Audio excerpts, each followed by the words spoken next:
Alors, bonsoir tout le monde. Premièrement, merci pour l'invitation, grandement apprécié. Je n'ai aucun conflit d'intérêt auprès des personnes qui consomment des drogues.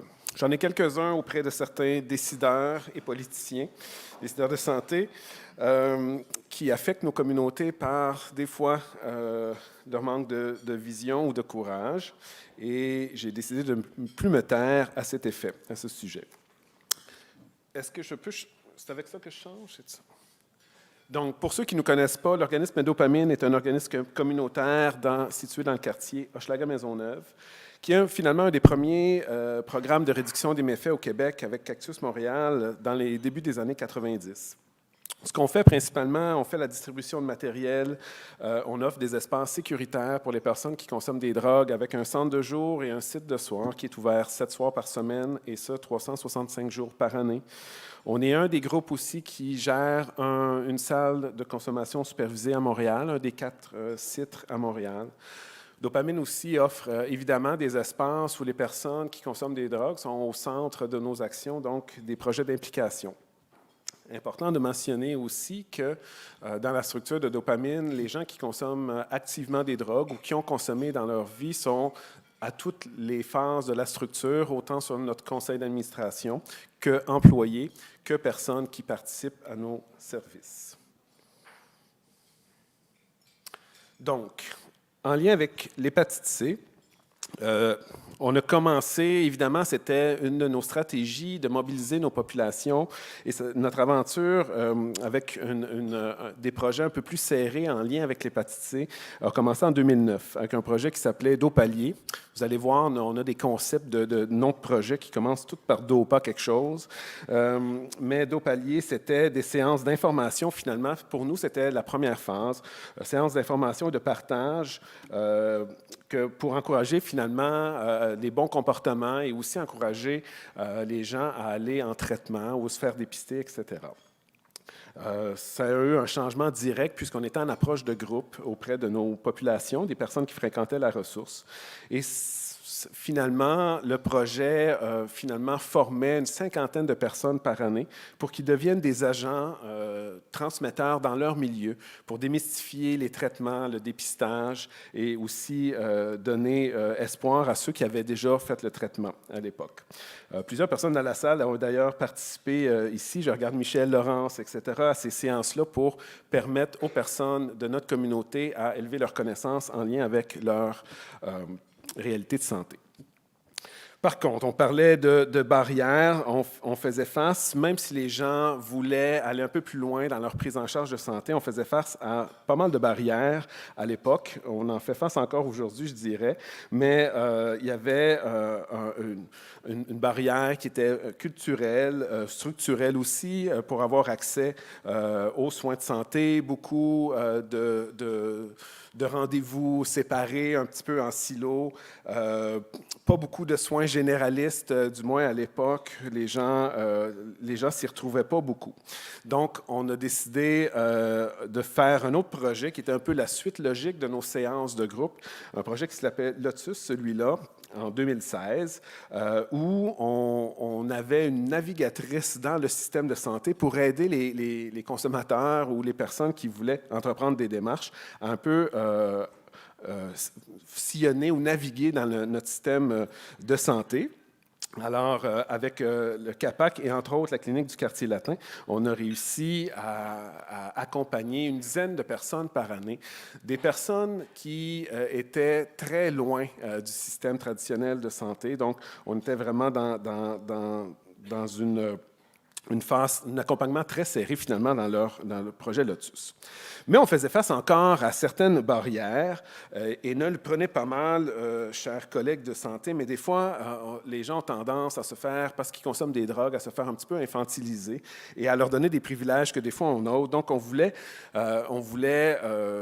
continuer notre démarche, en fait, pour un petit peu rapprocher la santé dans la communauté, dans notre quartier Hochelaga-Maisonneuve. Et est venue l'idée de notre clinique médicale Dopamed qui a ouvert officiellement en janvier 2019, donc c'est tout récent.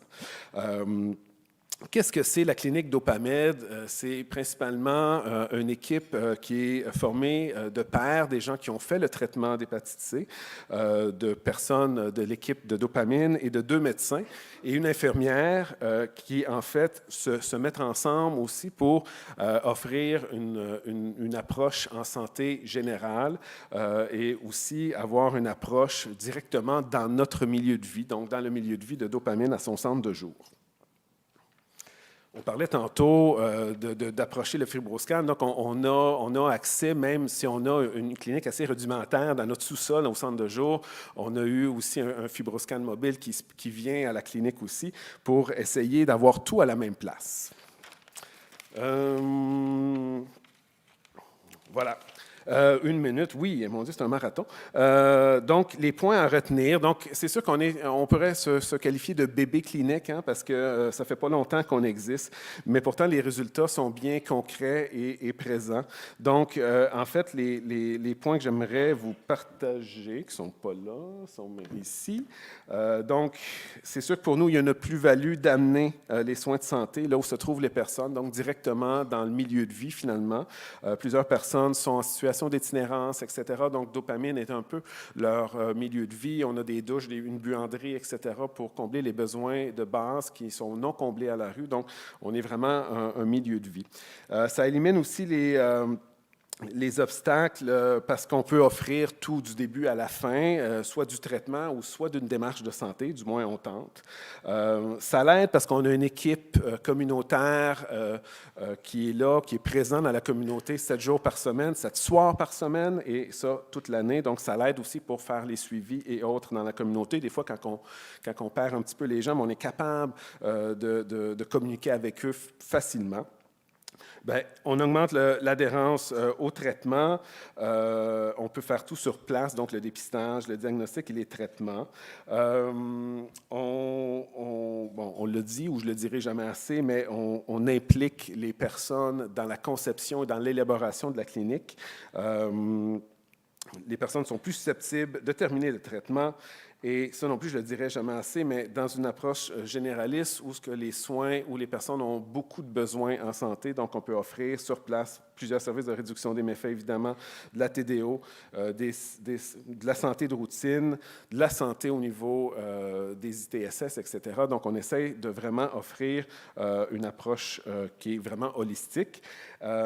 Et surtout, si je pourrais passer juste un message, c'est de faire vivre une expérience positive dans le réseau, dans une démarche de santé, finalement.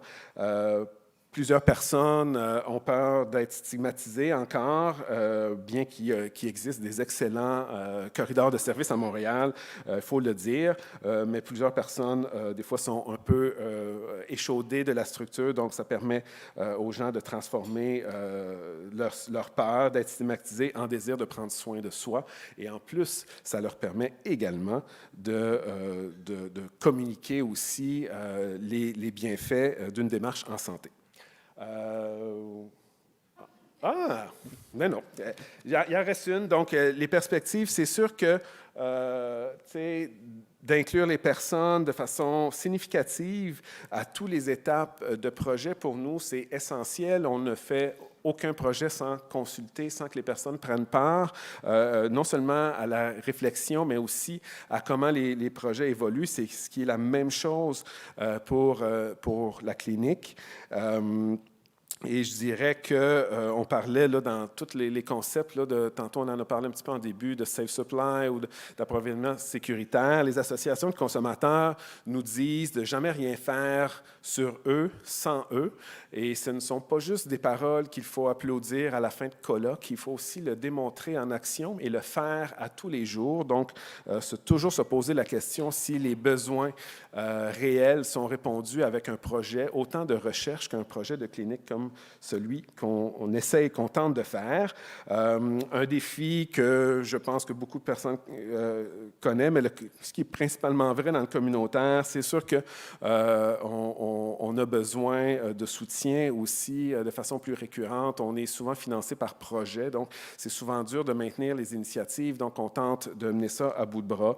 Donc c'est sûr que ça demeure un défi réel pour que ces projets-là, et il y en a d'autres qui existent évidemment à Montréal et au Québec, mais pour que ces projets-là soient solides dans le temps, il faut des partenaires qui ont confiance en l'approche qu'on fait et qui ont confiance en cette stratégie-là qui permet définitivement de rejoindre des personnes qui sont un peu plus éloignées du réseau traditionnel.